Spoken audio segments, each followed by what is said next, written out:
एक time PM Modi ने कहा था कि जल्द ही हवाई चप्पल पहनने वाले भी हवाई जहाज में उड़ेंगे। ये बात अब सही साबित हो रही है। देश में बीते 10 सालों में हवाई यात्रियों की संख्या में जबरदस्त उछाल आया है। भारतीय आकाश की अगर हम बात करें तो आज ये दुनिया के सबसे व्यस्त एयर रूट्स में से एक है।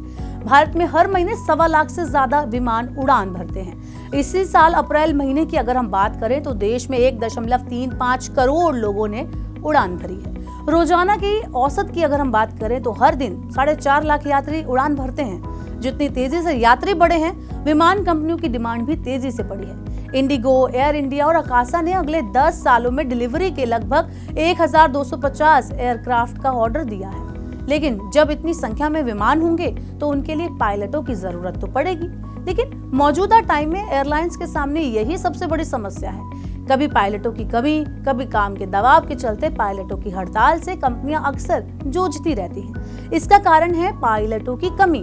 भारत में छोटे स्तर पर कुछ प्राइवेट पायलट ट्रेनिंग सेंटर हैं। यही कारण है कि हर 10 में से 4 लोगों को पायलट ट्रेनिंग के लिए विदेश जाना पड़ता है, जहां उन्हें 1.5 से 2 करोड़ रुपए खर्च करने पड़ते हैं। इसी समस्या को देखते हुए टाटा समूह की एयरलाइन एयर इंडिया भारत में अपना पहला फ्लाइंग स्कूल ओपन करने जा रही है। मीडिया रिपोर्ट के अनुसार एयर इंडिया का ये फ्लाइंग स्कूल महाराष्ट्र के अमरावती में ओपन किया जाएगा।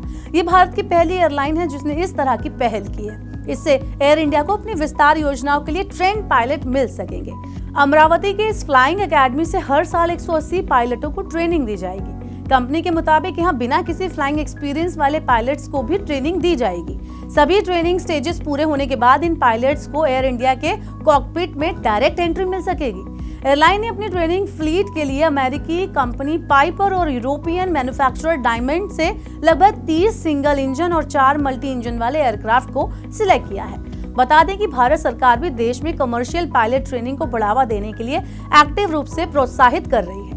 वैसे रणनीतिक स्तर पर अगर हम देखें तो ये कंपनी के लिए जरूरी भी है। इस पायलट ट्रेनिंग से air India next generation pilot की सप्लाई पर कंट्रोल रखना चाहती है। टाटा ग्रुप के एयर इंडिया का अधिग्रहण करने के बाद एयरलाइन ने 470 एयरक्राफ्ट का ऑर्डर दिया है। एयरलाइन के सीईओ कैंपबेल विल्सन कहते हैं कि 2024 में हर 6 दिन में एक नया एयरक्राफ्ट पेश करेंगे। ये स्कूल नेशनल कैरियर की लॉन्ग टर्म पाइपलाइन का एक जरूरी हिस्सा होगा। एयरलाइंस ट्रेनिंग की क्वालिटी सुनिश्चित करना चाहती है। भारत में फ्लाइंग स्कूल्स में ट्रेनिंग की क्वालिटी में बहुत अंतर है, बहुत डिफरेंस है, जिसके कारण स्टूडेंट्स को विदेश जाना पड़ता है। सिर्फ एयर इंडिया ही नहीं बल्कि इंडिगो और स्पाइस जेट जैसी प्रमुख भारतीय एयरलाइंस भी इसी कोशिश में है। इंडिगो और स्पाइस जेट ने ब्रांडेड ट्रेनिंग प्रोग्राम्स के लिए भारत और विदेशों में इंडिपेंडेंट फ्लाइंग स्कूल्स के साथ पार्टनरशिप की है। इंडिगो ने 7 फ्लाइंग स्कूल्स के साथ कोलैबोरेशन किया है। सिर्फ एयरलाइंस ही नहीं बल्कि निजी कंपनियां भी भारत में ट्रेनिंग सेंटर खोल रही हैं। यूरोपीय कंपनी एयरबस और अमेरिका की L3 हैरिस के कोलैबोरेशन से एयरलाइन ने गुड़गांव में अपनी खुद की ट्रेनिंग फैसिलिटी को स्थापित किया है।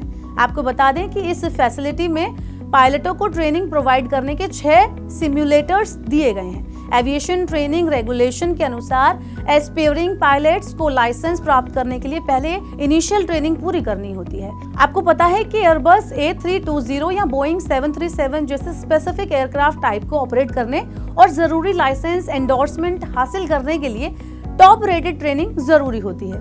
इन एंडोर्समेंट को बनाए रखने के लिए पायलटों को हर साल रिकरेंट ट्रेनिंग से गुजरना पड़ता है। ऐसे में भारत में आने वाले समय में एयरलाइंस पायलट के बड़े मौके मिलने वाले हैं। यदि आप भी इस क्षेत्र में करियर बनाना चाहते हैं, मौका तलाश रहे हैं, तो आपको जल्द बड़े ऑप्शंस मिल सकते हैं। आप इसके लिए एयर इंडिया की वेबसाइट पर ज्यादा जानकारी हासिल कर सकते हैं और इसी तरह की खबरों से अपडेट रहने के लिए मनी9 के यूट्यूब चैनल को सब्सक्राइब करें। जानकारी, सलाह और निवेश सब एक ही सुपर ऐप पर। पैसे का सवाल है तो जवाब है मनी9। आजादी पैसे की। अभी डाउनलोड करें।